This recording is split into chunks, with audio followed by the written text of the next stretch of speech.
अस्सलाम वालेकुम व्यूअर्स, कैसे हैं आप सब। उम्मीद है खैरियत से होंगे, अपने घर में अच्छे अच्छे पौधे उगा रहे होंगे। आपको अपने चैनल हैप्पी प्लांट्स में खुशामदीद कहता हूं। आज के एपिसोड पे मैं सीडलिंग करने लगा हूं बालसम फ्लावर की। बालसम गर्मियों का बहुत ही खूबसूरत फ्लावर है और उसमें काफ़ी सारे रंग होते हैं। तो अभी मैं मिक्स कलर के सीड्स लगाने लगा हूँ। बालसम फ्लावर को लगाने के लिए मैं ये सीलिंग ट्रे यूज़ कर रहा हूँ। ये 128 होल्स वाली सीलिंग ट्रे है। तो इसमें भी बालसम के सीड्स लगाएंगे। जो मिक्स है उसमें मैंने पहले से डाला हुआ है।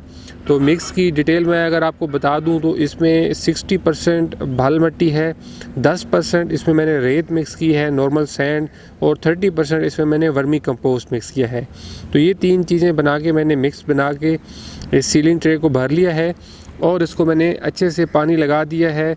हमेशा जो सीड्स लगाने होते हैं सीलिंग ट्रे में, सीड लगाने से पहले अच्छी तरीके से पानी लगा देना चाहिए खुला, ताकि जो सीड्स लगाने के बाद है वो हमें इतना ज़्यादा पानी फिर नहीं लगाना पड़ता, क्योंकि मुश्किल होता है लगाना, बीज फिर जगह से अपनी हिल जाते हैं।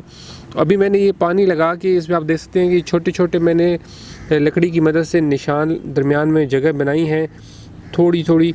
इसमें अब हम अपने बालसम के जो सीड्स हैं वो एक एक करके डालते जाएंगे और फिर इसके ऊपर एक और मिक्स मैंने बनाया है वो डालेंगे। तो वो भी मैं आपको उसकी भी डिटेल थोड़ी देर में बताता हूँ। ये भी मेरे पास बालसम के सीड्स हैं। तो फूलों के हिसाब से बालसम के सीड्स काफ़ी बड़े साइज़ के होते हैं और इजीली जो है वो लगाए जा सकते हैं।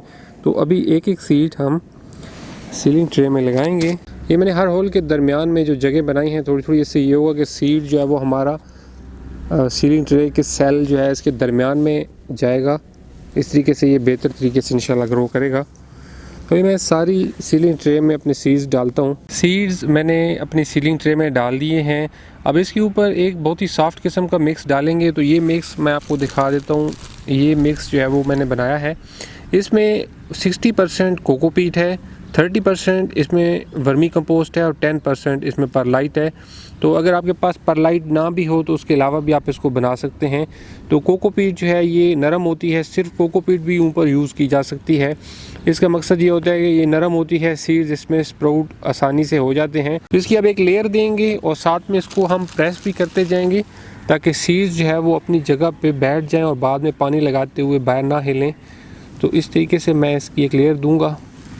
कोकोपीट काफ़ी नरम होती है, ये हल्की हल्की प्रेस भी होती जाए तो भी इशू नहीं होता। इसमें से जो सीड्स हैं वो इंशाल्लाह आसानी से स्प्राउट कर आते हैं। मिक्स की लेयर मैंने अपनी सीलिंग ट्रे के ऊपर दे दी है, साथ में हल्का हल्का प्रेस भी कर दिया है।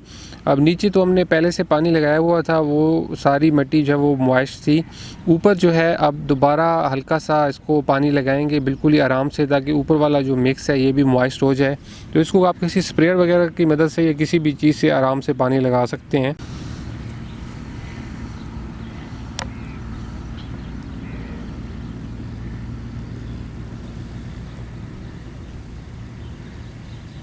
सीलिंग ट्रे को पानी लगा के मैंने ट्रांसपेरेंट प्लास्टिक शीट के कवर में रख दिया है। तो इस तरीके से जो ट्रांसपेरेंट प्लास्टिक शीट है इसके अंदर हीट जमा होती है और ठंडे दिनों में गर्मियों की जो सीलिंग है वो एडवांस की जा सकती है। तो इंशाल्लाह इसकी फ़र्दर अपडेट्स भी मैं आपके साथ शेयर करता रहूँगा। चैनल को ज़रूर सब्सक्राइब कर लीजिएगा, बेल आइकन को प्रेस करके नोटिफिकेशन को भी ऑन कर लें। तो बात होती है फिर अगली वीडियो में, तब तक के लिए खुदा हाफिज़।